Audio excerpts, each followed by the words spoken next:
Hello and welcome. Well, earlier this year, J.K. Rowling got a tweet which said, "My dream is to be a writer, but my parents always say that this is not a worthy profession. What do I do to change this?" In typical Rowling candor, she replied, "Do what I did. Pretend you want to do something else and write on the sly until you're free to do whatever you want." Well, that might not be the case for everyone, but it shows that in so many parts of the world, writing still doesn't cut it, especially as a profession. What about India's young? Like I was just speaking to my panel and delighted to see that they were actually in agreement. The shelves in bookshops that have Indian writing just seem to be expanding. Is that really connected to Indians reading Indian writers anymore? What about the demand for Indian writing in the market? And who are the Indian writers who are being talked about or who are publishing their work that is being read? Well, that's what we are looking at today. A very special panel with me. I'd like to start by introducing Anushka Ravishankar. She's a publisher at Duckbill Books, and some of her books, including Catch the Crocodile, have been inspired by real life events. Also a disclaimer, she's also my daughter's favorite.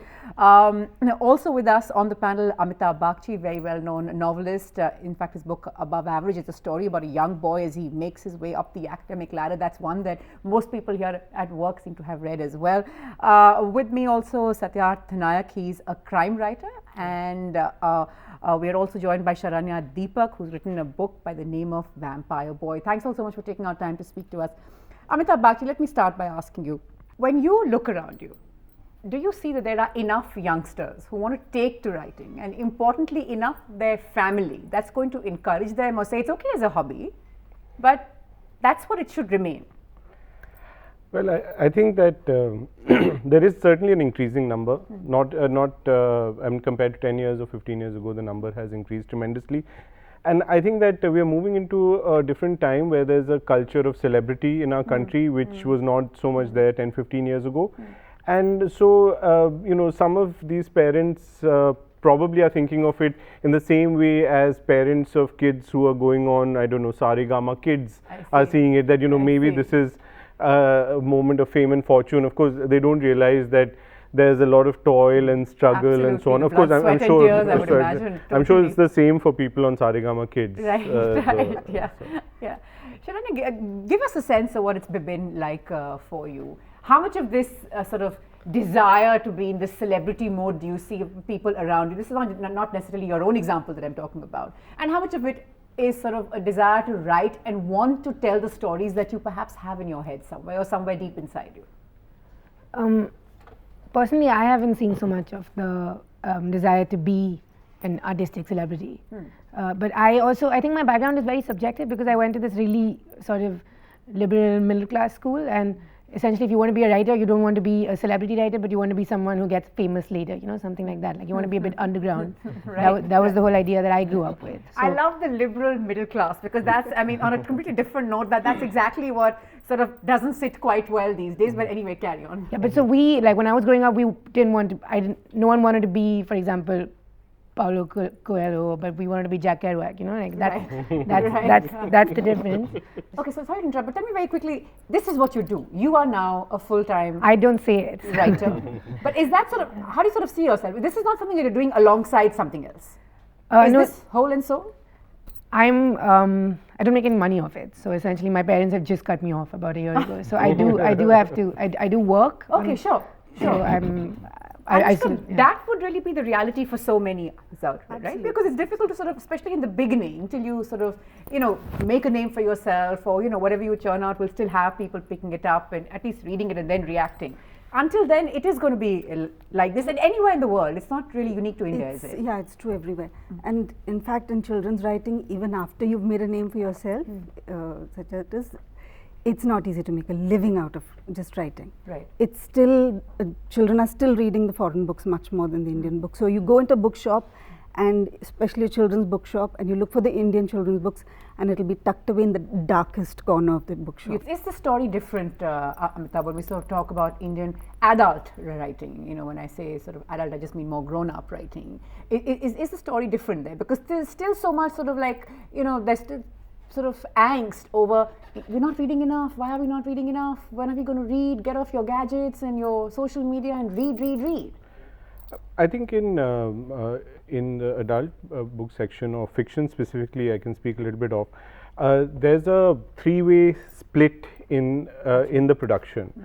On the one hand, you have writers of commercial and popular fiction, some of whom are extremely successful in terms of the number of copies they sell. On the other hand, on the literary side, you have world famous authors, many of whom are not from India, I mean don't live in India per se or of Indian origin.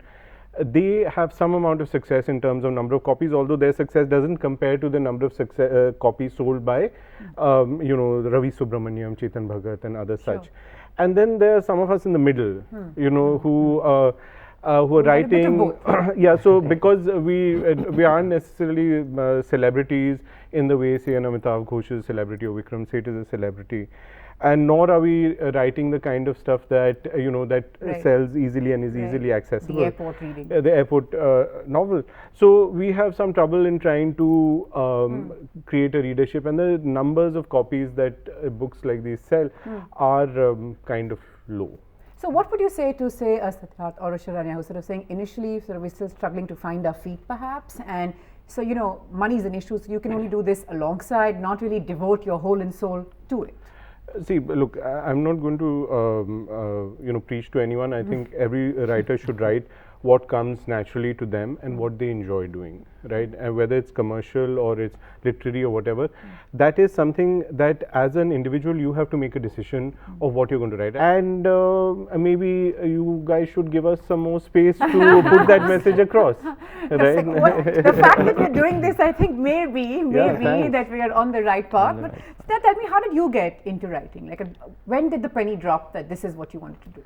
I was actually a journalist, so I just had some kind of an epiphany that I have to do something different, not writing per se, but something different.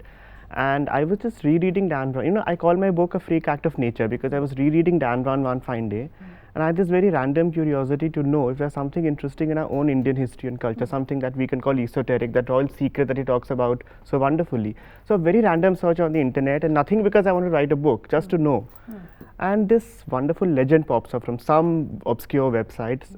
Extremely fascinating, one of our most celebrated Indian Indian emperors, and what he did 2,000 years back, and I was like, this is mesmerizing, this has to be a story that I should tell. And that's when the whole thing started, that okay, I have to sit down and now write this book. So that's how it started, the journey started then and there. A writer should essentially write what he or she wants to write, a story that perhaps they want to tell. Yeah. Does that really happen? In the sense that, is it dictated to you, or sort of do you have to sort of, at the back of your mind, are you sort of worried about, will this really work, or, you know, am I going to like tweak it to what I believe they would like to read, as opposed to this is what I would like to say?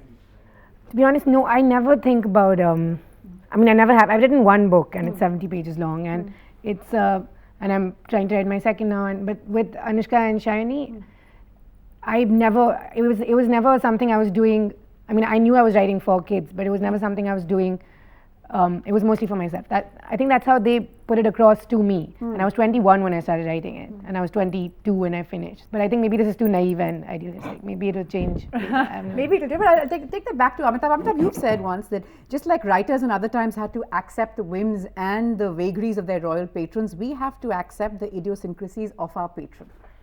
Explain to us how that affects your writing. See, look, the patronage comes from the market today, and this is not new. It has been the case for 150 years, maybe 100 years or so in India and longer in other places. So one has to make a decision. I think the main thing is one has to make a decision of, which comes back to the previous question, of what one wants to do, and then accept how far that can go in a scenario dominated by the market as a patron rather than as a connoisseur, as a patron. Right, Anushka, you've heard that. Now, how much of that really plays out for children's writing when we talk about patronage? Because one does see, like we discussed earlier, one does see a lot more out there and some really terrific stuff. Yeah, things have certainly changed over 20 years. Like when my daughter was young, I couldn't find good Indian books for her. And now it's very different because you go into a bookshop and there's a lot of young writers writing really unusual and fresh stuff, and that's lovely to see. But of course there's a balance to be, as publishers, there is a balance we maintain between publishing wacky fun stuff that we want out there and the things that the parents want and teachers want. It is changing. I mean, you do have because the reading parents want their children to read books and enjoy them, you know. Exactly. Right. And unless you have books that are fun to read, how are children going to get into reading at all? Right. And read, when we say read, I hope that we still be, I mean, I'm assuming that we still mean the old-fashioned book, right? Like Yes, the flip absolutely. pages, turn Yeah. the pages, and dog-ear the pages, and that's what you read. I'm going to take a quick break, but before that, I want to ask the two of you. I mean, I know that this is what you're doing full-time. You're doing something alongside just because you need something to pay the bills, I understand. But I want to ask you both before we take a break. Do you have to consciously think about like a what if, like a plan B? Does that play on your mind, or? It does, it does. I mean, I would be lying if I said it doesn't play out, Yeah. but of course. But I think, you know, so far since the journey has been good, the book's done really well. And, you know, talking about pressure also, since we were talking about that in the earlier part, I think when you start to write, there's no pressure. It's when your book does well and now you're writing a second one, then the pressure starts coming in. You're hearing that I can't probably go for a different genre. I'm told to stick to my genre because you've been tested in that and it's done well. So those stuff do come in. That bit comes in so far, but I think so far That's an important point you make. Yeah, because then yeah. I think that's a very It comes in. different ball game. And that's when you Exactly. see many people trip, and Yeah, that's true yeah. for all walks of life, I That's imagine. true, But that absolutely, does yeah. happen. Yeah. Shiranya? And I don't know, but with me, this is not my job yet, you know, like it's something that I've done and it's something I'm still trying to do. So whenever someone says, oh, you're a writer, come, like for example today, I'm still trying to be a writer. It's not my job. And I was living in Europe. Do you hope that it will be your job? Yeah, of course. I mean, eventually. I don't expect it to happen too soon. It's not, I've never thought it was going to be something that makes me money. And you've not sort of in your head set any timelines that by the time I'm, I don't know, 25, 30, whatever it is, that I should be I doing this plan to full-time, start. or- So basically, my plan was to grow into like a writer personality by the time I was 25. I honestly didn't think I would publish anything. But quickly, I'm going to get Amita and Anushka to quickly respond to that. You know, that when you sort of, by the time I'm whatever, I will be doing this. Yes, I do have a plan B. That doesn't, I mean, it's sort of, those insecurities are par for the course, I imagine.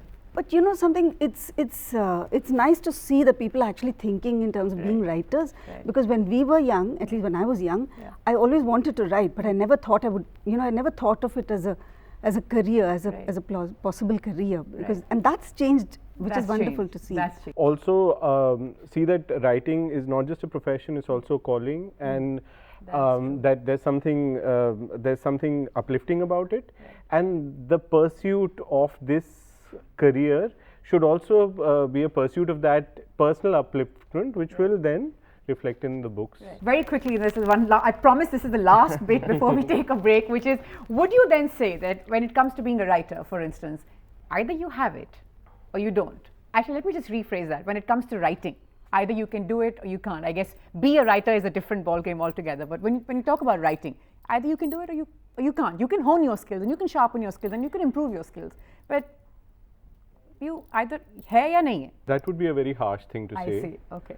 For a lot of people, and since I do have a day job and that's a professor, and I'm a professor in my other life, so I would not say that to someone because there would be a lot of young people out there. Sure. I think one should always try, aim, but should be also realistic. And at some point, you know, if it's not working out, tell Then yourself say, okay, that maybe this "ठीक है, wasn't for चलो, me." कोई बात Well, that's a नहीं." great note to end on. We're taking a quick break. Coming back with lots more. Remember, keep your feedback coming in. Back in a moment.